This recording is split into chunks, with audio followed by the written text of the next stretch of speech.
किसान भाइयों नमस्कार, मैं पिन सिंह आप सभी भाइयों का आपके अपने चैनल इंडियन फार्मिंग ज्ञान में एक बार फिर से स्वागत करता हूं। किसान भाइयों, धान की फसल की अच्छी ग्रोथ के लिए किसान हर वह कार्य करते हैं जो फसल के लिए ज़रूरी होता है। धान की खेती करने वाले हर किसान चाहते हैं कि कम लागत में धान की बम्पर पैदावारी मिले, धान के हर पौधे से अधिक कल्ले फूटे, फसल का संपूर्ण विकास हो, फसल कीट और बीमारियों से बची रहे। कीट और बीमारी आने पर कीटनाशक और फंगिसाइड दवाओं का स्प्रे करना पड़ता है, जिससे फसल पर लागत बढ़ जाती है। यहाँ तक कि एक बार यदि फसल में बीमारी आ गई तो फसल ठीक होने में काफ़ी समय लग जाता है। बीमारी से उबरने के बावजूद भी पैदावारी घट जाती है। किसान वर्तमान समय में फसल के लिए ऑर्गेनिक चीज़ों को तो भूल ही चुके हैं। बहुत कम किसान हैं जो खेती में ऑर्गेनिक चीज़ों को महत्व देते हैं। आज की खेती पूरी तरह से रासायनिक हो चुकी है। किसान को चाहिए कि रासायनिक चीज़ों को फसल को देने के अलावा ऑर्गेनिक चीज़ों को भी देना चाहिए। कई ऐसी चीज़ें हैं जो काफ़ी सस्ती हैं और फसल को चमत्कारिक लाभ पहुंचाती हैं। फिटकिरी से तो हर किसान परिचित ही होंगे। यह लगभग हर घर में मौजूद होता है। इसका ज़्यादातर इस्तेमाल पानी साफ़ करने के लिए किया जाता है। फिटकिरी में एंटीबैक्टीरियल गुण मौजूद होता है जो कई तरह के बैक्टीरियल और फंगस समस्या को दूर कर सकता है। फिटकिरी में अस्टिजेंट और होमोस्टेटिक गुण पाए जाते हैं। यदि हम धान की फसल में फिटकिरी का इस्तेमाल करें तो हमें इसका बहुत चमत्कारिक लाभ मिल सकता है। धान की फसल जैसे ही 20 से 30 दिन की होती है तो कई तरह की समस्याएं दिखने लगती हैं। कीटों में दीमक, तनाछेदक, हिप्सा कीटों का आक्रमण शुरू हो जाता है। जड़ों में सड़न और तने पर काली फफूंदी दिखने लगती है। यहाँ तक कि लगातार पानी लगने के कारण काई की भी समस्या दिखने लगती है।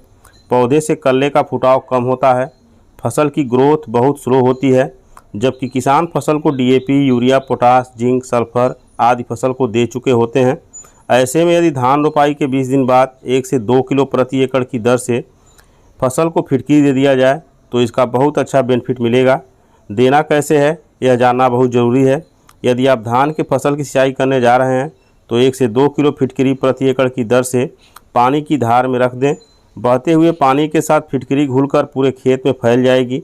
यदि खेत में सिंचाई की ज़रूरत नहीं है बल्कि खेत में अच्छी तरह से पानी भरा है तो फिटकिरी को 15 लीटर पानी में घोल बनाकर थोड़ी थोड़ी मात्रा कई जगह गिरा दें, या फिटकिरी को बारीक पीसकर रेत में या उर्वरक के साथ मिलाकर भी दे सकते हैं। फिटकिरी का इस्तेमाल धान की फसल में रोपाई के 20 दिन बाद कभी भी दे सकते हैं। फिटकिरी डालने से धान के पौधे की जड़ पूरी तरह से स्वस्थ रहेगी। जड़ या तने पर लगी फंगस खत्म हो जाएगी। दीमक जैसा कीट भी आपकी फसल को नुकसान नहीं पहुंचा पाएगा। जड़ का बेहतर विकास होगा। कल्ले ज़्यादा फूटेंगे। पौधा अधिक पोषक तत्वों का अवशोषण करेगा, जिससे फसल की अच्छी ग्रोथ होगी और आगामी समय में धान की गुणवत्तायुक्त अच्छी पैदावारी भी मिलेगी। फिटकिरी का फसल में लंबे समय तक असर बना रहता है, इसलिए बार बार फिटकिरी देने की ज़रूरत नहीं पड़ती है। इसकी कीमत की बात करें तो सफ़ेद फिटकिरी किराना की दुकान पर केवल 40 रुपये प्रति किलो की दर से बहुत आसानी से मिल जाती है। किसान भाइयों, धान के लिए फिटकिरी वरदान साबित होगी। फिटकिरी डालने का बहुत अच्छा लाभ मिलेगा। इसका लाभ ही लाभ है, नुकसान कुछ नहीं है। इसलिए धान की फसल को फिटकिरी देकर चमत्कारिक लाभ ले सकते हैं। किसान भाइयों, जानकारी अच्छी लगी हो तो लाइक ज़रूर करें। अगले वीडियो में एक नई जानकारी के साथ फिर मिलेंगे। तब तक के लिए धन्यवाद।